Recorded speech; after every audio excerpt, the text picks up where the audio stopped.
चलो बच्चा स्टार्ट करते हैं एक और नया सम। ये सम में हम डिस्कस करने वाले हैं north Gujarat university FY BCom में मार्च 2009 में आया हुआ सम है, जिसमें बच्चा हमें इंफॉर्मेशन जो गिवन है वो ब्रांच अकाउंट ऑलरेडी हमें गिवन है और हमें बनाना क्या है बच्चा, तो यहाँ बोला हुआ है branch trading account, profit and loss account, debtor and cash account. तो बच्चा हम स्टेप बाय स्टेप ये पूरा सम करना स्टार्ट करते हैं। आप प्रॉपर नोटबुक के साथ लिखना जिससे आपको क्लैरिटी है। तो सबसे पहले हमारे से क्या इन्फॉर्मेशन एक्सपेक्ट की गई है, हमें क्या कैलकुलेशन करना है। तो फर्स्ट ऑफ ऑल बच्चा branch trading account, branch profit and loss account, branch debtors account, branch पेटी कैश अकाउंट। तो फर्स्ट ऑफ ऑल बच्चा हमें जो ध्यान में रखना है ब्रांच अकाउंट में, तो हमें सबसे पहले ये क्लियर कर देना है कि हमें कैसे गुड्स मिल रहे हैं। तो हमें यहाँ पे बोला हुआ है 25% ऑफ इनवॉइस प्राइस। तो फर्स्ट ऑफ ऑल बच्चा यहाँ पे देखना शुरू करते हैं। तो जो इन्फॉर्मेशन है वो थोड़ा रफली पढ़ लेते हैं हम। Zunzunwala trader of Ahmedabad has a branch of Patan at head office sell goods branch at invoice price which is made after adding 25% profit on cost। तो आपके माइंड में क्या क्लियर होना चाहिए बच्चा कि कॉस्ट सपोज 100 होगा तो उसमें प्रॉफिट हम ऐड करेंगे 25%, तो 125% इनवॉइस प्राइस हमारा आएगा, जिसकी ज़रूरत हमें पड़ेगी नहीं, वो बात अलग है क्योंकि सारी इन्फॉर्मेशन हमें दे के रखी हुई है। उसके बाद बच्चा आपके पॉइंट में ब्रांच में जो दिया हुआ है, जो 2 पॉइंट हमें फोकस करना है, एक और पॉइंट यहाँ पढ़ लेते हैं जो बाकी है। Branch sale goods, branch sale cash and credit sales, send all cash receive from head office by draft. मतलब हर रोज़ वो जो भी कैश कलेक्शन होगा वो बैंक में क्या कर देंगे, एज ए ड्राफ्ट हम डिपॉजिट करवा देंगे हेड ऑफिस अकाउंट में। All the expense of branch are paid by the head office, however for petty expense HO send cash to branch. तो हमारे पास इतनी गिवन इन्फॉर्मेशन है। उसके बाद उन्होंने ब्रांच अकाउंट दिया हुआ है कि गिवन इन्फॉर्मेशन में और थोड़े एडजस्टमेंट दिए हुए हैं। फर्स्ट ऑफ ऑल आपके दिमाग में ये पॉइंट क्लियर होना चाहिए कि यहाँ ओपनिंग बैलेंस, क्लोजिंग बैलेंस और हमारे पास 4 चीज़ का पॉइंट ध्यान में रखना है। सबसे पहला पॉइंट जो हमें ध्यान में रखना है वो पॉइंट है पहले ओपनिंग स्टॉक, दूसरा है बच्चा क्लोजिंग स्टॉक, तीसरा हमें जो ध्यान में रखना पड़ेगा गुड्स सेंट टू ब्रांच, और उसके बाद एक और पॉइंट आएगा, शायद से होता है या कई बार नहीं भी होता, गुड्स रिटर्न बाय ब्रांच। तो ये 3 चीज़, मतलब ऐसे देखो तो 4 चीज़ हमें ध्यान में रखनी होगी। फर्स्ट लाइन बाय लाइन एक एक एंट्री हम चेक करते जाते हैं। तो सबसे पहले आपको ये क्लियर होना चाहिए कि यहाँ पे ओपनिंग बैलेंस दिया हुआ है, स्टॉक में दिया हुआ है। स्टॉक मतलब आप बोलोगे सर ओपनिंग बैलेंस, ये ओपनिंग स्टॉक होगा। तो हम थोड़ा पॉइंट देख लेते हैं हमें क्या क्या यहाँ पे आ सकता है ट्रेडिंग अकाउंट में। तो ट्रेडिंग अकाउंट में आपको वो क्लियर होना चाहिए, सबसे पहले आपका होगा टू ओपनिंग स्टॉक, दूसरा आप ध्यान में रखोगे बच्चा बाय क्लोजिंग स्टॉक, तीसरा यहाँ पे आएगा गुड्स सेंड टू ब्रांच, जितना हमने गुड्स ब्रांच को सेंड किया है HO ने वो आएगा। उसके बाद बच्चा यहाँ पे सेल 2 टाइप के आपको ध्यान में रखना है। तो यहाँ पे आप बोलोगे सेल्स में पहला होगा कैश, दूसरा होगा क्रेडिट, और उसके बाद कोई कस्टमर रिटर्न करेगा तो ये माइनस हो जाएगा। इतना पॉइंट आपको ध्यान में रखना है। तीसरा पॉइंट जो आ सकता है यहाँ पे, सपोज ब्रांच रिटर्न कुछ गुड कर रहा है, रिटर्न जो करेगा तो यहाँ पे आएगा। तो आपको डायलॉग ये समझना है, ये वाले रिटर्न में और ये वाले रिटर्न में क्या डिफरेंस है। तो ये वाले रिटर्न में आप बोलोगे सर ये वाला जो रिटर्न है वो सेल्स और रिटर्न है जो कस्टमर हमें रिटर्न करेगा, और यहाँ पे जो रिटर्न किया गया है ब्रांच HO को रिटर्न करेगा। तो ये पॉइंट आपको ध्यान में रखना है। जैसे ये पॉइंट कंप्लीट होता है तो स्टेप बाय स्टेप अब एक एक चीज़ को हम लेते जाते हैं और क्लियर करते जाते हैं। हम पूरा ये साइड क्लियर करेंगे, बाद में दूसरा ये साइड। सबसे पहले बच्चा यहाँ पे इंफॉर्मेशन है stock invoice price. Stock invoice price मतलब यहाँ पे बोला हुआ है गुड्स की वैल्यू 40,000 है और उसका रिजर्व हमें दिया गया है 8,000। तो यहाँ पे आप बोलोगे सर 40 माइनस 8,000, तो यहाँ पे हो जाएगा 32,000। तो हम जो रिकॉर्ड करेंगे यही वैल्यू पे रिकॉर्ड करेंगे। तो वो हो गया हमारा ओपनिंग बैलेंस, और जो बोला जाएगा ओपनिंग बैलेंस ऑफ स्टॉक, जहाँ पे होगा कितना 32,000। तो हम उसकी पहली इफेक्ट यहाँ पे लिखते जाएंगे ओपनिंग स्टॉक के सामने 32 2000, ये हमारी पहली इफेक्ट हुई। उसके बाद बच्चा आप बोलोगे सर दूसरा पॉइंट आ रहा है फर्नीचर। फर्नीचर के साथ बच्चा आपको दो चीज़ पैरेलल देखते ही जाना है। पहला पॉइंट यहाँ पे जो ध्यान में रखना है वो है ओपनिंग जो था वो 16,000 और यहाँ पे फर्नीचर की वैल्यू हो गई 14,400। तो बच्चा आपको डिफरेंस ढूंढना पड़ेगा यहाँ पे। तो 16,000 माइनस 14,400 कितना होगा बच्चा? वो 1600। तो आप बोलोगे सर ये 1600 होगा क्या? क्योंकि आप वैल्यू देखोगे ना तो ऑलवेज कम हो रही है। यहाँ पे फिक्स ही होता है कि डेप्रिसिएशन जो होगा वो हमारा चार्ज होगा। इसका कहने का मतलब क्या होगा? 1600 हमने डेप्रिसिएशन चार्ज किया है। तो इसके साथ बच्चा डेप्रिसिएशन आपको पता है कि P&L अकाउंट में कहाँ आएगा? तो डेप्रिसिएशन ऑलवेज डेबिट साइड पे आएगा। डेप्रिसिएशन ऑन फर्नीचर तो वो होगा 1600। तो ये पॉइंट भी हमारा ओपनिंग बैलेंस और क्लोजिंग बैलेंस से दो एंट्री हमारी क्लियर हो गई। उसके बाद बच्चा आप बोलोगे सर हमारा दूसरा पॉइंट आगे बढ़ेगा। अब आएगा डेटर्स एंड कैश का ओपनिंग बैलेंस। वर्ड एग्जैक्ट बोले तो डेटर्स एंड पेटी कैश का ओपनिंग बैलेंस। तो ये आपको समझ में आना चाहिए। तो ओपनिंग बैलेंस तो आप बोलोगे सर यहाँ ऑलरेडी उन्होंने बोला हुआ है कि debtors account and cash account का हमें अकाउंट बनाना ही है और ये दोनों असेट है तो ऑब्वियसली वो डेबिट साइड पे आएगा। एक है 32,000, दूसरा है 1600। तो यहाँ पे हम लिख देंगे सबसे पहले बैलेंस ब्रॉट डाउन पेटी कैश में टू बैलेंस BD 1600 और एक में आप बोलोगे सर 32,000 दिया हुआ है तो यहाँ पे हम लिख देंगे डेटर्स अकाउंट में टू बैलेंस BD 32,000। तो ये पॉइंट आपको ध्यान में रखना है। जैसे ओपनिंग बैलेंस हमारा क्लियर होता है बच्चा, अब आप ध्यान से देखोगे तो हमारे सीक्वेंस में अब आएगा क्या? तो यहाँ पे आपको जो ध्यान में रखना है वो पॉइंट है सबसे पहले हमारा ओपनिंग बैलेंस सारा हो गया। ध्यान से देखोगे तो ये ओपनिंग बैलेंस हमारी एंट्री हो गई। अब दूसरी पॉइंट जो मैंने बोला था वही पॉइंट आपको ध्यान में रखना है। यहाँ पे आप बोलोगे सर गुड्स सेंट वाला पॉइंट देखना है, क्लोजिंग स्टॉक देखना है और गुड्स रिटर्न देखना है। तो इससे आपको बहुत आसानी रहेगी कैलकुलेशन में। तो अब एक एक पॉइंट देखना शुरू करते हैं। तो यहाँ पे आप बोलोगे सर ये सबसे पहले गुड्स सेंट कितना था? 1,60,000 था। Goods sent to branch 1,60,000। तो यहाँ पे हमने लिखा 1,60,000। और बच्चा आप बोलोगे सर सामने आपको ढूंढना है गुड्स सेंट टू ब्रांच। तो यहाँ पे लिखा होगा गुड्स सेंट टू ब्रांच और ब्रैकेट में लिखा होगा डिफरेंस ऑफ गुड्स जिसको हम इनवॉइस प्राइस बोलते हैं। तो आप बोलोगे सर देखो यहाँ पे 32,000 दिया हुआ है तो हम माइनस क्या कर देंगे 32,000। तो बच्चा कितना होगा बोलो? चलो तो हो जाएगा अराउंड 1,28,000।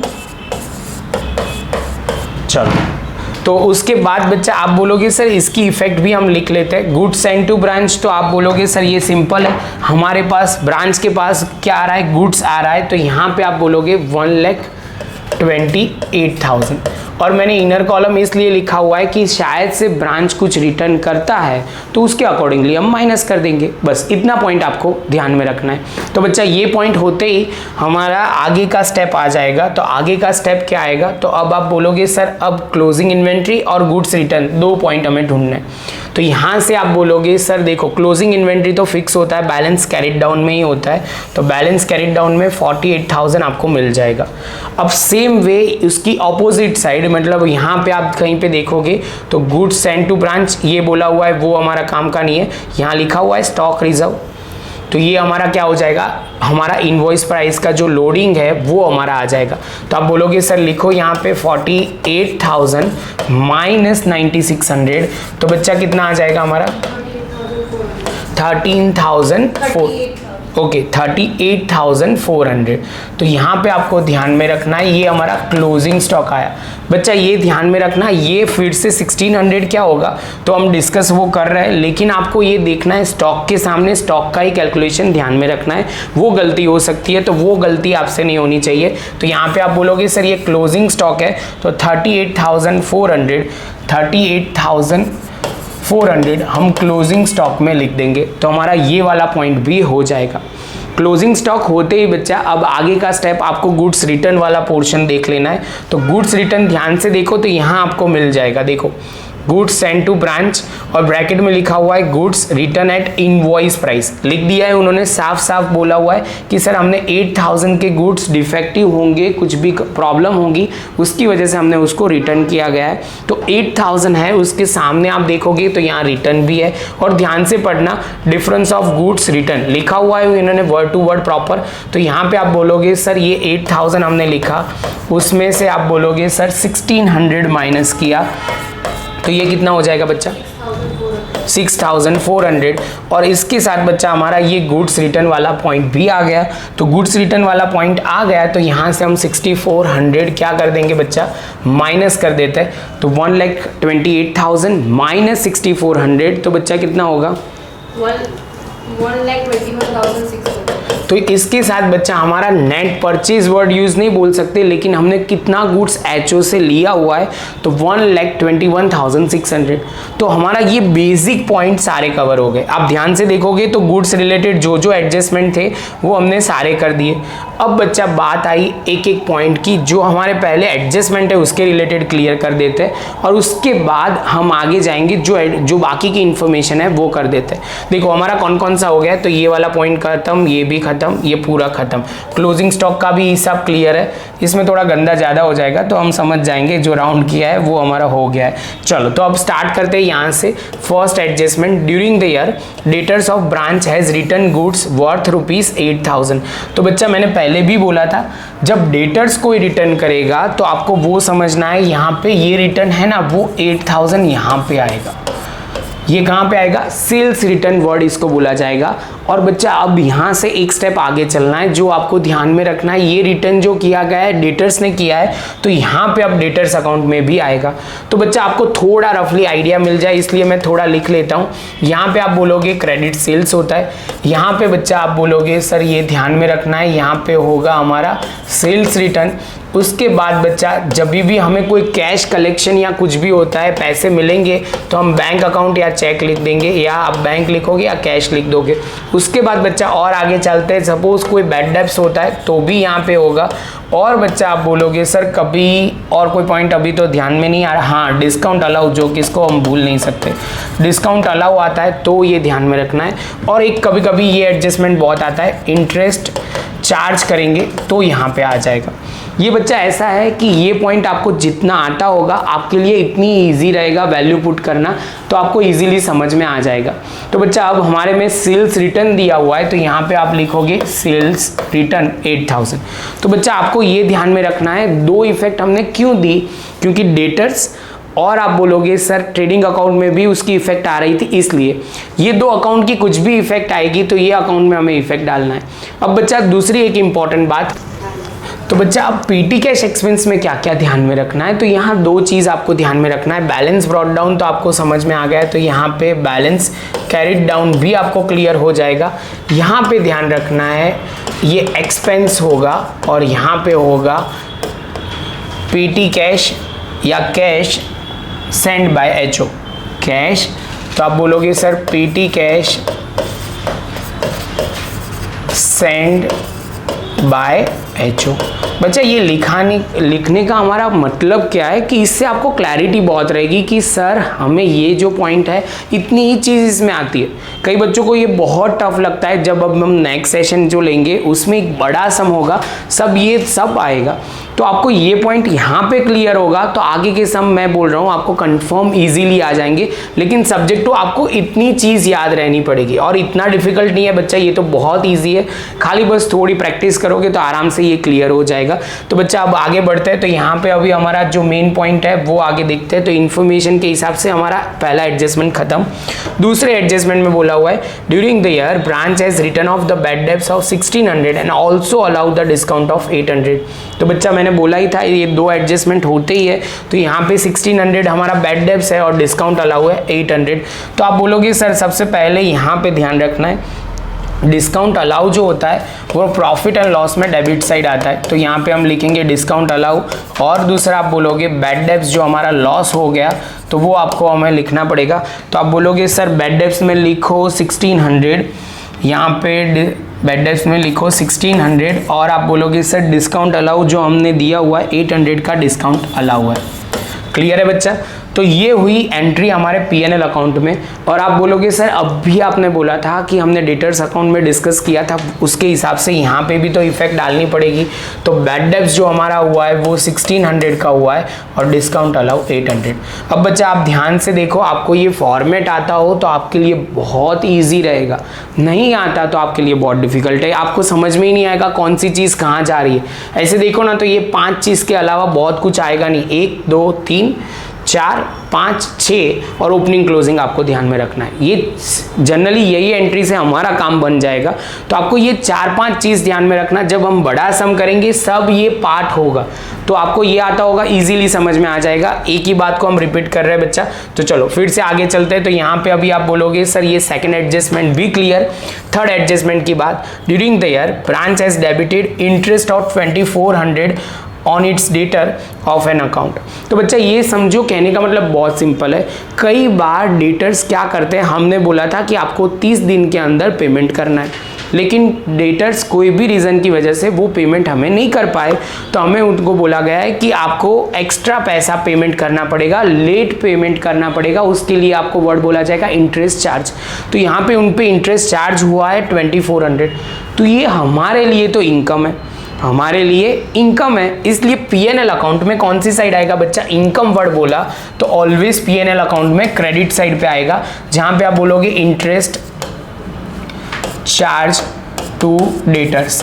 तो यहाँ पे आप बोलोगे सर ये कितनी अमाउंट थी, तो अमाउंट हमारी थी 2400, तो यहाँ पे 2400 होगा। तो ये एक एंट्री यहाँ पे हो गई। और दूसरी एंट्री पे बच्चा बहुत सिंपल ध्यान रखना है कि आप बोलोगे सर इसका मतलब ये हुआ कि यहाँ पे जब डेटर्स से हमें पैसे ज़्यादा लेने हैं तो यहाँ से आप बोलोगे 2400 उसके अकाउंट में डेबिट हो जाएगा, क्योंकि रीज़न बहुत सिंपल है, पहले लेने थे उससे अब ज़्यादा 2400 लेने तो उनके अकाउंट में हम डेबिट कर देंगे। तो ये लॉजिक होते ही बच्चा आप बोलोगे सर यहाँ पे हमारे सारे एडजस्टमेंट खत्म हो गए, अब हमें वो इफेक्ट देनी है कि ट्रेडिंग अकाउंट में क्या आएगा और P&L अकाउंट में क्या आएगा। तो फर्स्ट ऑफ ऑल बच्चा वापस वो हम ब्रांच अकाउंट में आ जाएंगे। तो यहाँ पे आप बोलोगे सर देखो ये एडजस्टमेंट सारे खत्म, अब सबसे पहले ये बैलेंस PD वाला पोर्शन खत्म, गुड्स सेंट वाला खत्म, अब बैंक अकाउंट में एक्सपेंस रिलेटेड बात की गई है। तो यहाँ सिंपल है, एक्सपेंस आपको पहले पढ़ लो कहाँ कहाँ आएंगे। रेंट है वो P&L में आएगा, सैलरी तो आप बोलोगे P&L में आएगा। बच्चा गलती करेगा तो एक ही जगह पे वेजिस पे, तो वेजिस आपको ध्यान में रखना है ट्रेडिंग अकाउंट में आना चाहिए। कहाँ आएगा बच्चा, तो आपको वो बोलना है कि ट्रेडिंग अकाउंट में आएगा। तो चलो बच्चा लिखना शुरू करते हैं। तो यहाँ पे सबसे पहले मैंने लिखना शुरू किया जो हमारा होगा रेंट एंड रेट्स, तो हमारा हो जाएगा बच्चा, तो वो कितना है, रेंट एंड रेट्स बच्चा है 3200। दूसरा बच्चा आप बोलोगे सर सैलरी है हमारी, तो सैलरी जो होगी वो है 9600। और लास्ट में बच्चा आप बोलोगे सर यहाँ पे वेजिस भी लिख दो, तो वेजिस हमारा लिख देंगे तो बच्चा कितना हो जाएगा 1600 आ जाएगा। तो बच्चा इसके साथ हमारा ये पोर्शन भी खत्म।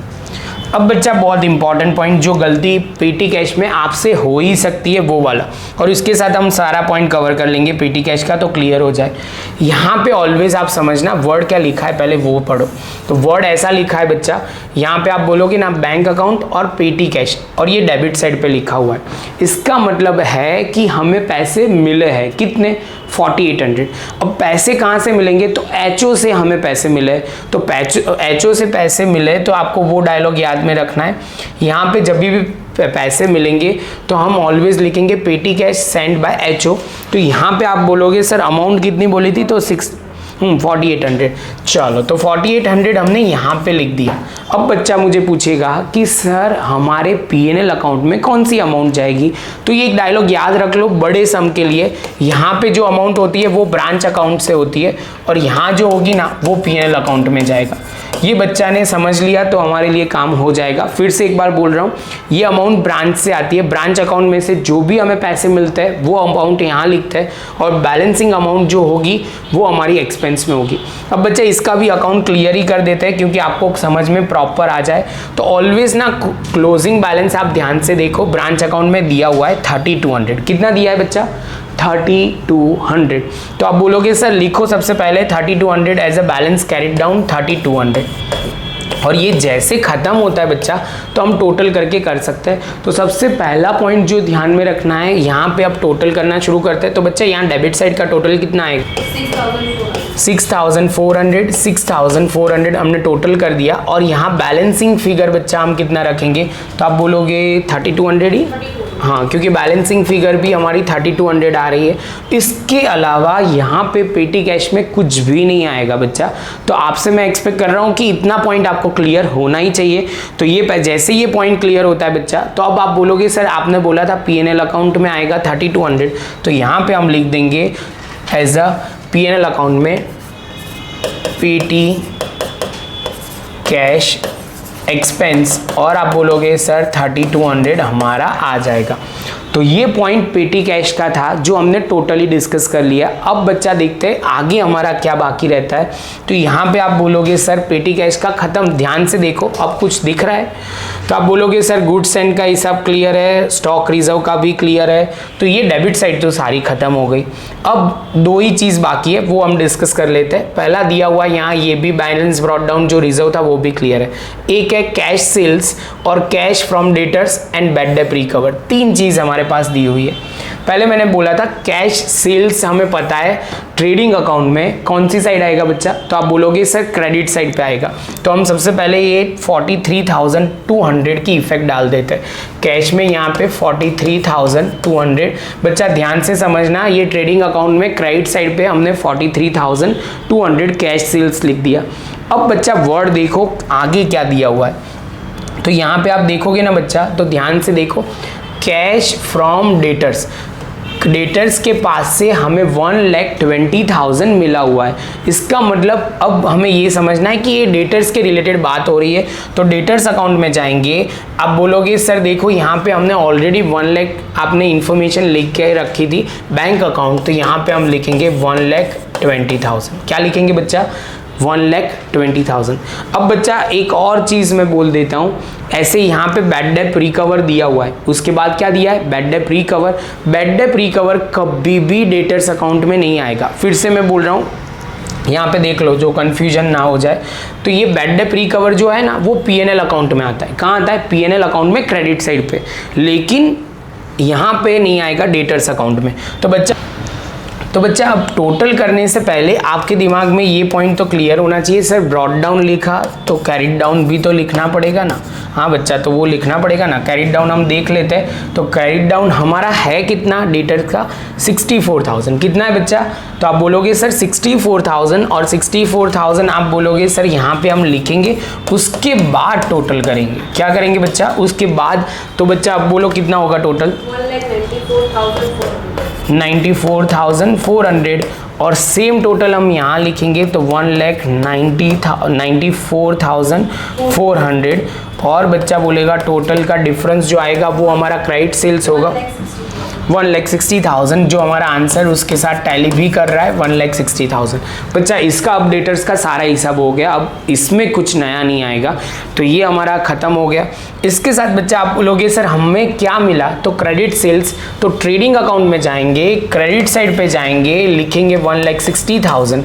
और बच्चा आप ध्यान से समझना, तो इसका भी अब हम फाइनल स्टेज ला देते हैं। ये दोनों का प्लस करेंगे तो टोटल सेल्स मिलेगा, उसमें से सेल्स रिटर्न हमने ऑलरेडी लिख दिया है 8,000 माइनस करके हम फाइनल अमाउंट हमारा क्या आएगा बच्चा? 1,95,200। ओके, तो ये हमारा 200 आ गया। इसके साथ हमारा सेल्स वाला फिगर भी खत्म हो रहा है। बच्चा ध्यान से देखोगे तो सारी फिगर को हम वैल्यू पुट कर रहे हैं। अब हम हमारा आंसर बहुत नज़दीकी है। इसके बाद बच्चा आप बोलोगे सर ये हमारा ख़त्म, कैश डेटर्स वाला भी खत्म। अब आप बोलोगे बैड डेट रिकवरी, जो हमने ऑलरेडी डिस्कस किया हुआ है। बैड डेट रिकवरी डेटर्स में कहीं नहीं आएगा, सिर्फ P&L अकाउंट में क्रेडिट साइड पे 3,200, क्योंकि ये हमारी इनकम है। पास्ट में कोई हमने बैड डेट हुआ था, उसका बैड डेट हमारा रिकवर हुआ है। तो आप बोलोगे सर ये 3,200, इसके साथ बच्चा हमारा ये पॉइंट भी खत्म हो जाएगा। अब ध्यान से देखो तो अब बहुत कुछ बचेगा नहीं, कुछ रहेगा ही नहीं, एक एंट्री सिर्फ बाकी होगी। तो देखो ये भी हो गया, ये भी हो गया। अब ध्यान से देखो तो फर्नीचर का तो हमने पहले ही कर दिया था, डेटर्स का भी लिख दिया, पेटी कैश का भी लिख दिया, पूरा सम खत्म बच्चा। तो अब बच्चा सीधा टोटल करना स्टार्ट करेंगे। तो टोटल में अब सिर्फ पहला प्रॉफिट, देखो बच्चा एक चीज़ मैं आपको बोल दूं कि मेरा फाइनल जो आंसर होगा ना वो मुझे पहले से ही पता है कि P&L का टोटल का प्रॉफिट जो होगा वो 64 ही आएगा। तो बच्चा बोलेगा सर इसका कहने का मतलब ये है कि यहाँ पे आपको पहले से ही पता है नेट प्रॉफिट जो है वो कितने अमाउंट से आएगा, तो 64,000 आएगा हमारा नेट प्रॉफिट, वो हमें पता है, लेकिन हमें टैली तो करना पड़ेगा ना बच्चा। तो चलो अब टोटल करते तो कितना आ जाएगा, 2,33,600। तो 2,33,600 सेम टोटल हमने यहाँ लिखा 2,33,600, थोड़ा छोटा लिखा हुआ है लेकिन आप समझ लोगे। चलो तो बच्चा यहाँ पे हो जाएगा ग्रॉस प्रॉफिट, तो कितना हो जाएगा डिफरेंस, 78,400, जो एक बार चेक भी कर लेते जो हमारा आ गया। तो इसके साथ बच्चा हमारा ये पॉइंट तो खत्म हो गया। अब ये ध्यान में रखना बच्चा सर कैसे लिख रहा है, यहाँ पे डेबिट तो यहाँ पे हो जाएगा क्रेडिट।